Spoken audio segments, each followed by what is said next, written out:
Hey, good evening everyone. It's Blu-ray J back in my movie room.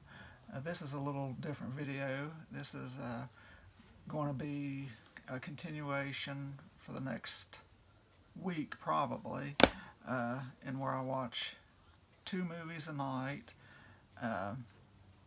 Each member of the Grumpy Old Gentleman on Film movie club that I'm in are going to be doing this. So James, Mike, Bob, Harry, Ian, and myself will each be doing 2 movies each, where we watch and talk a little bit about our thoughts of the film and blah blah blah and all that stuff.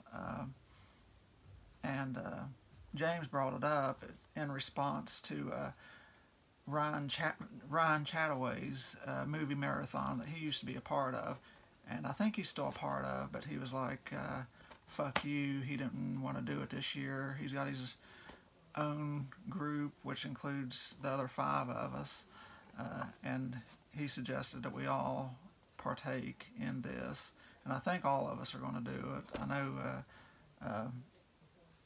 Bob, or Harry, he's watching movies right now as we speak, and Ian and James have already filmed a couple videos of their own. I think Mike's going to do it, and I hope Bob does it as well, so that'll be everybody.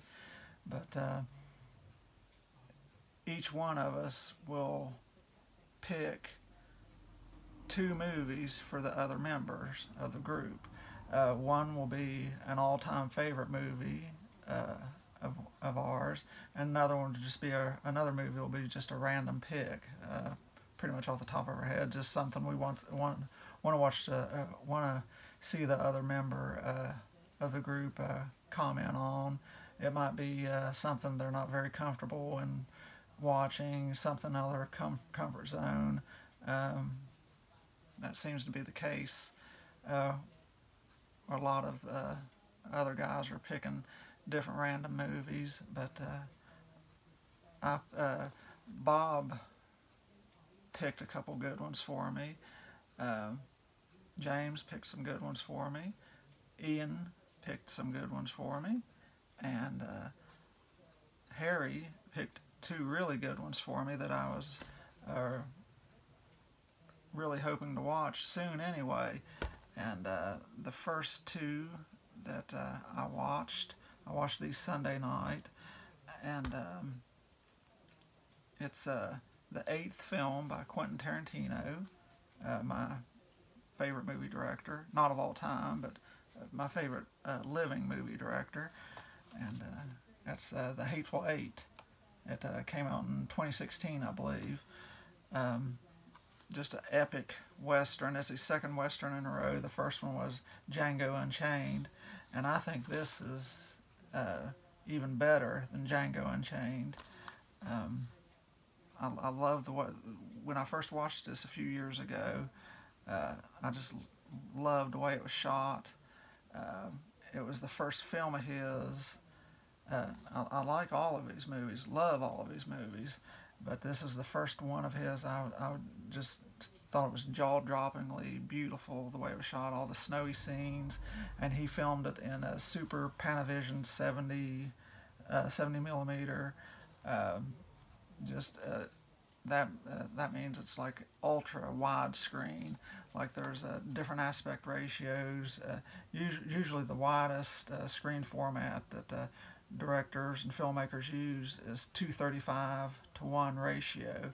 Well, that's like a super wide screen. Well, this is a 278, I believe, 276:1, and that is like super wide screen. You get a lot of detail on screen. The bigger TV you got, of course, the better it looks. And I missed this in theaters, and I'm sure it was awesome in theaters. But I've got a 65-inch TV I mainly watch movies on, and in my movie room I got a 42-inch TV, and I mean, movies of course look good on it too.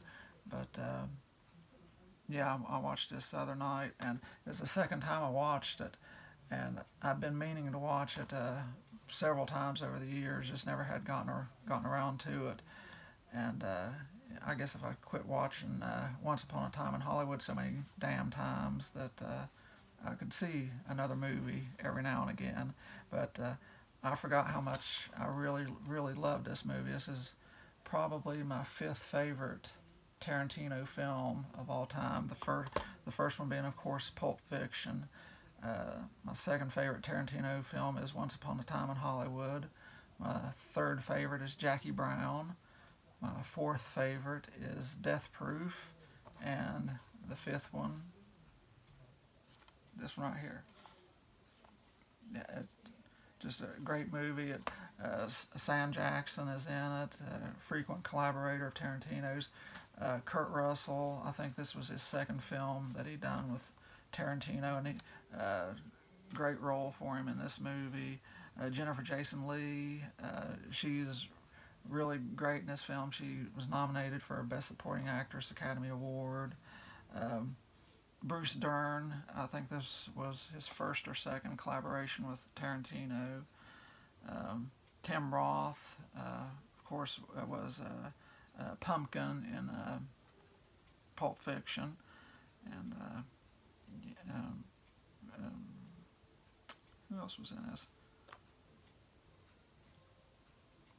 Yeah, just Channing Tatum. That's who I'm trying to think. Channing Tatum was in this also.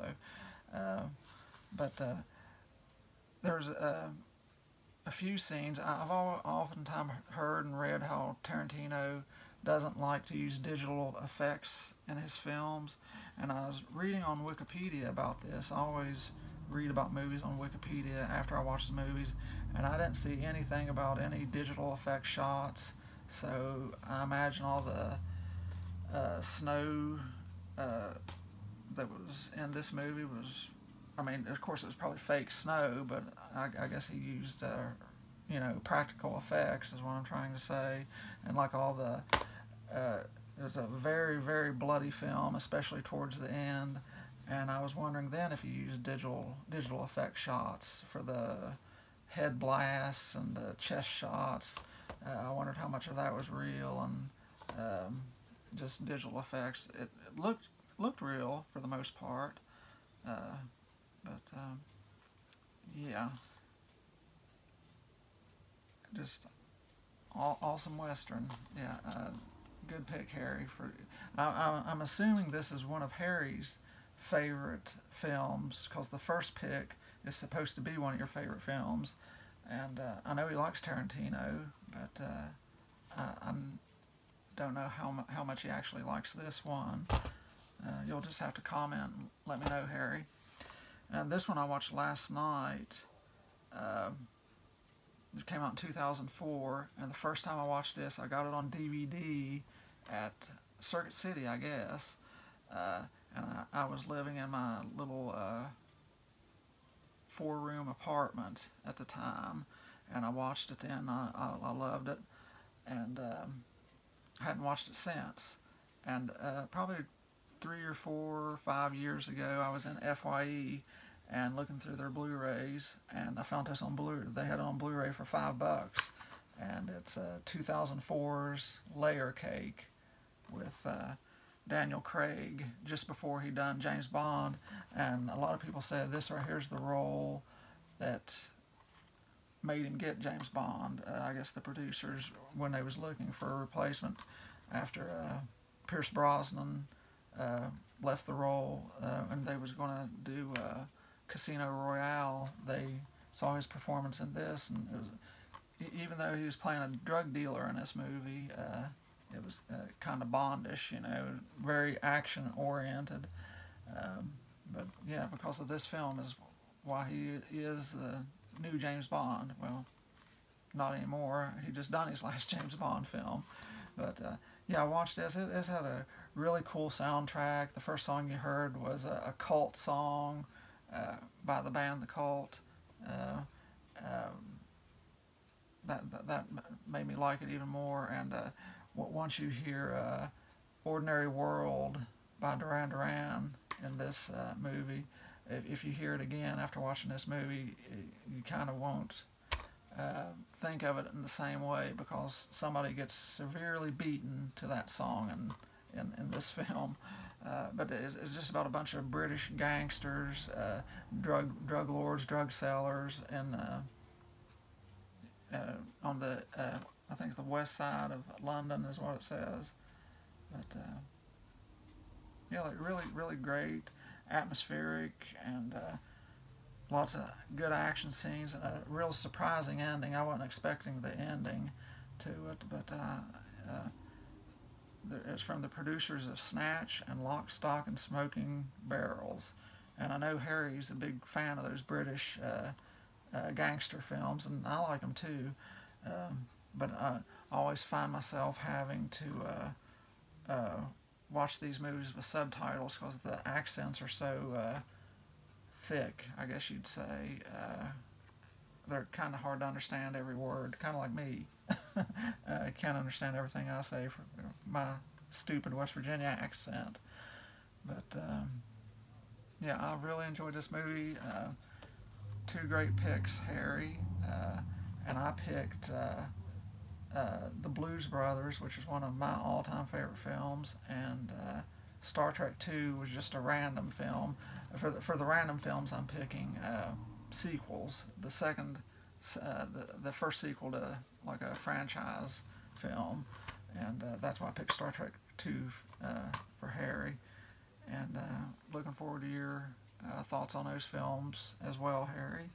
And I'll be posting this to my own channel and to our Grumpy Old Men channel as well. And yeah, this was a great idea that I think James and Ian kind of worked on this together. But and I hope we do more of them, like maybe do like a random review from each of us, that each one of us picks for another member throughout the month. I think that's a good idea if we all like doing it. I know I'm all for it. But yeah, thanks for watching, and hope everybody stays safe and enjoying. If you got time off from work, you know, and quarantined, and everybody's watching movies and enjoying life as best they can. Bye.